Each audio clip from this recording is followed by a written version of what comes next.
একটি ইঁদুর ও একটি বিড়ালের মজার গল্প। সকাল সকাল রান্নাঘর। একদিন গ্রামের এক ঘরে ইঁদুর বিলু চুপি চুপি ছুটে এলো চালের বস্তার দিকে। হ্যাঁ, আজকে পেট ভরে ভোজ। এক পেছন থেকে মিয়াও। বিলু, কি খবর? আবার চুরি? না না, আমি তো শুধু মান যাচাই করছিলাম। মজার দৌড়ের বিলু দৌড়ে পালায়। টমি পিছু নেয়।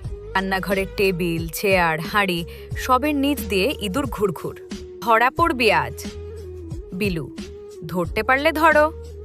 দুজনেই পিছলে ঢপাস করে একই জায়গায় পড়ে। দুজনেই তাকায় একে অপরের দিকে। আমি, আচ্ছা তুই কি প্রতিদিন চুরি করতেই আসিস? বিলু, না রে ভাই, আসলে আমি ক্ষুধার্ত। তুই যদি একটু চাল ভাগ করে দিতি। টমি একটু ভাবলো, তারপর হাসলো। টমি, ঠিক আছে, আজ থেকে আমরা বন্ধু, কিন্তু শর্ত আছে। বিলু, কি শর্ত? চুরি নয়, আগে বলতে হবে। আর আমার সাথে আধা আধি ভাগ। বিলু, তারপর থেকে বিড়াল টমি আর ইঁদুর বিলু দুজনে মিলে শান্তিতে খাবার ভাগ করে খেত। চুরি কম, মজা বেশি।